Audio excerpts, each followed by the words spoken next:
Dewey, this is Louis Vasquez.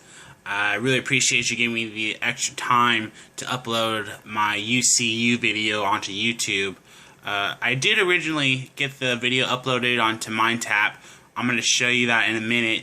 But just to let you know, before you watch the video, I did not include any visual aids in my video. And also, I did not show my audience. But at the end of the video, which I'm about to show you, you can hear two different voices asking me questions at the end of the video. So just go ahead and grade it for what it's worth. I'm really just looking for a C in the class, which I'm sure I'll achieve after you grade this video. I've definitely learned a lot from this class, and I'm really excited to apply what I've learned to the workplace. So thanks again for giving me the opportunity to upload the video, and I had a great semester. So here's the video. So you can see on MindTap that the video is there. Obviously, I couldn't upload the video after the due date because the assignment was basically locked. So I'm going to go ahead and full screen this and then play it, and then you can grade it from there. Thanks a lot, Professor. How many units do you have? I have 150.1, 2, 3. Good afternoon, everyone here. Thank you for coming. I'm here to talk to you guys today about what it takes to become a certified public accountant in the state of California. I'm very happy that you all can join me, and I hope that this is educational for you guys and thought-provoking as well. So, the purpose of this video is to talk about what it takes to become a certified public accountant. There's actually 4 requirements to become a certified public accountant in the state of California. Okay, the first requirement is you need to have a bachelor's degree. It doesn't really matter what you get your degree in. It could be in finance. You can major. It's recommended to major in accounting because it prepares you for the CPA exam, which I'll get to in a second. But you can major in marketing. You can major in whatever you want. You just have to have a core units. You have to have some core units in accounting, and you also have some core units in business as well. Okay, so once you get a bachelor's degree, they just instituted a new requirement. As of January 1st, 2014, the state of California has now instituted a new requirement that you have to have 150 units to sit for the CPA exam. It used to be just 120 units, which is a bachelor's degree. Now there's 150 units, which is the equivalent of a master's degree. So basically, you have to have a master's degree to become a CPA in the state of California. So there's a lot of education, that's required. The next step in becoming a CPA is actually sitting for the CPA exam and passing the CPA exam.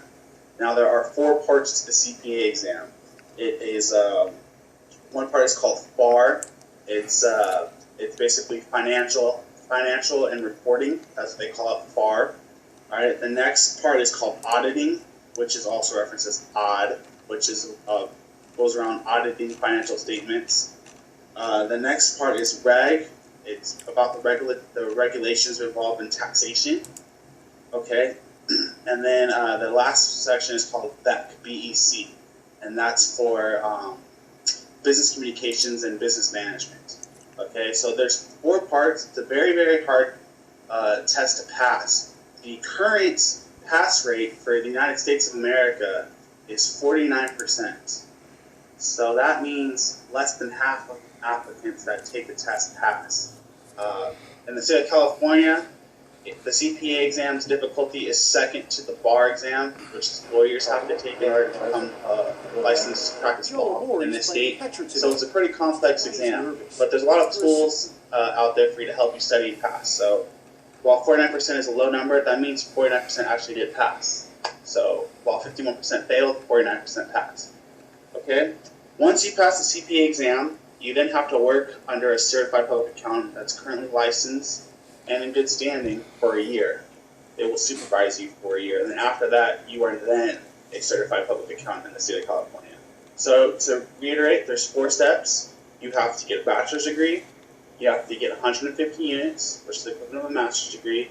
You have to sit for all 4 parts of the CPA exam, and then you have to work under a CPA for a year. So those are the 4 steps.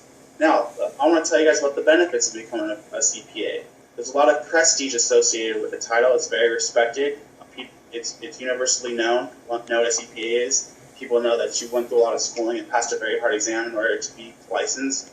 The salaries are really good for CPAs. In the state of California, a CPA with 3 years experience on average makes $70,000 a year, which is a pretty good salary. If you work for a big corporation, like one of the big four accounting firms, the salary is usually in the six figures. So it pays very well. There's a lot of job security with being a CPA. There's two things in life that are guaranteed. One is death, and the other one is taxes. So you're guaranteed there's always going to be taxes in this country. So you have very stable job security, which is very attractive, especially in this economy. There's a lot of job satisfaction and variety. A CPA can go into taxation, can go into consulting, you can go into auditing.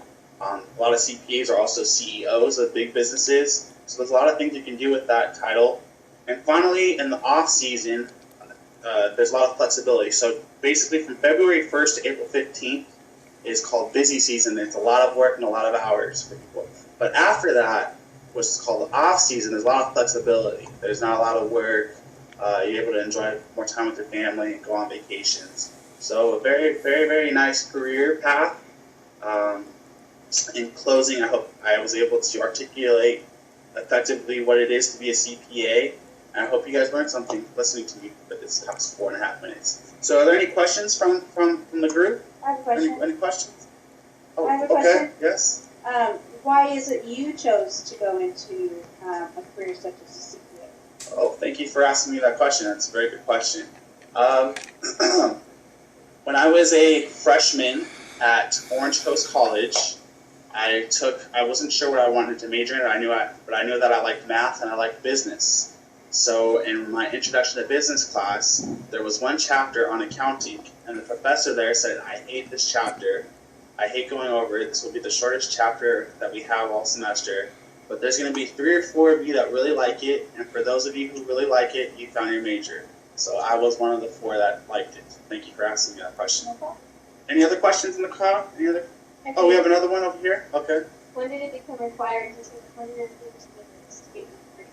Oh, that's a very good question. So when did the requirement for 150 units come into effect in the state to get a CPA exam?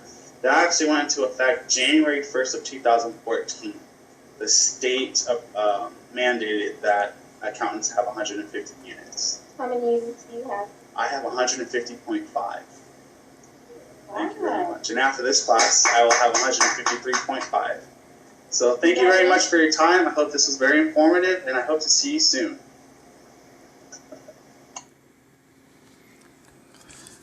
Nice, Professor.